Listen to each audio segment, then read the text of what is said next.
Good morning, everyone. In my address at the Claremont Institute back in May, called A Foreign Policy from the Founding, I made clear that the Trump administration has embarked on a foreign policy that takes seriously the founders' ideas of individual liberty and constitutional government. Those principles have long played a prominent role in our country's foreign policy, and rightly so. But as that great admirer of American experiment, Alex de Tocqueville, noted, democracies have a tendency to lose sight of the big picture in the hurly-burly of everyday affairs. Every once in a while, we need to step back and reflect seriously on where we are, where we've been, and whether we're headed in the right direction. And that's why I'm pleased to announce today the formation of a Commission on Unalienable Rights. The Commission is composed of human rights experts, philosophers, and activists, Republicans, Democrats, and independents of varied backgrounds and beliefs, will provide me with advice on human rights grounded in our nation's founding principles and the principles of the 1948 Universal Declaration of Human Rights. An American commitment to uphold human rights played a major role in transforming the moral landscape of the international relations after World War II, something all Americans can rightly be proud of. Under the leadership of Eleanor Roosevelt, the 1948 Universal Declaration on Human Rights ended forever the notion that nations could abuse their citizens without attracting notice or repercussions. With the indispensable support of President Ronald Reagan, a human rights revolution toppled the totalitarian regimes of the former Soviet Union. Today, the language of human rights has become the common vernacular for discussions of human freedom and dignity all around the world. And these are truly great achievements. But we should never lose sight of the warnings of Václav Havel, a hero of the late 20th century human rights movement, that words like rights can be used for good or evil. They can be rays of light in a realm of darkness, but they can also be lethal arrows. And as Rabbi Jonathan Sacks has observed, the evils of any time and place will be justified in whatever is the dominant discourse of that time and of that place. We must, therefore, be vigilant that human rights discourse not be corrupted or hijacked or used for dubious or malignant purposes.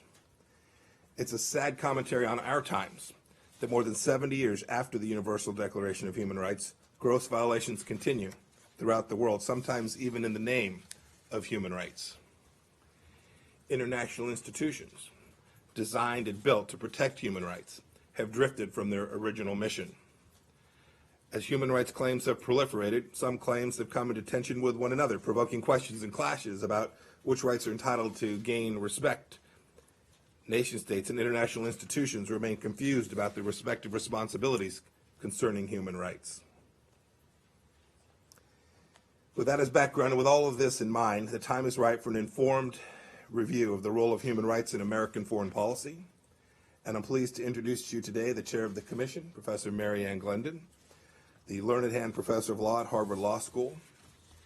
Mary Ann is a world-renowned author, beloved professor, and expert in the field of human rights, comparative law, and political theory. She's the perfect person to chair this effort. I'm also proud to announce today the other members of the commission.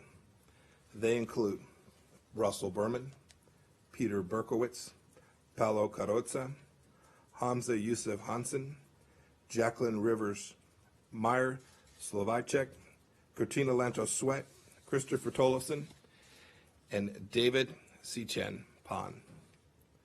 These individuals will provide the intellectual grist for what I hope will be one of the most profound re-examinations of the unalienable rights in the world since the 1948 Universal Declaration. Our own Chiron Skinner will serve as the head of the executive secretary of the committee, and Cartwright Weiland will serve as his rapporteur. I hope that the commission will revisit the most basic of questions. What does it mean to say or claim that something is in fact a human right?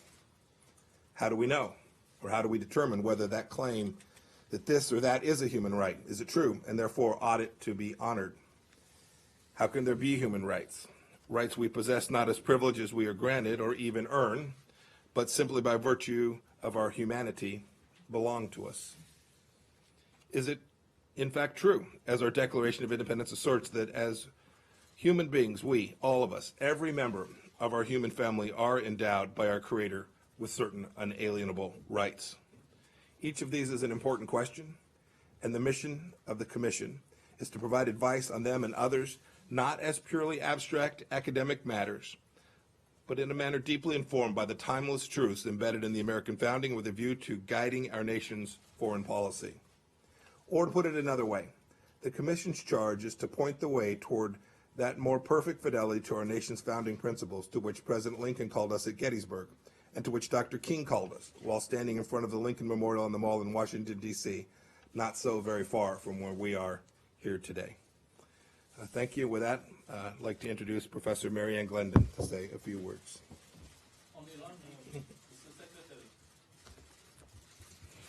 Mr. Secretary, I'm deeply grateful for the honor of chairing this new commission, and I want to thank you especially for giving a priority to human rights at this moment when basic human rights are being misunderstood by many, manipulated by many, and ignored by the world's worst human rights violators. At the same time, I understand that the mission that you have set us is a challenging one. You've asked us to work at the level of principle, not policy, and you've asked us to take our bearings from the distinctive rights tradition of the United States of America, a tradition that is grounded in the institutions without which rights would not be possible: constitutional government and the rule of law. I want to assure you, Mr. Secretary, that we will do our very best to carry out your marching orders and to do so in a way that will assist you in your difficult task of transmuting principle into policy. Thank you very much.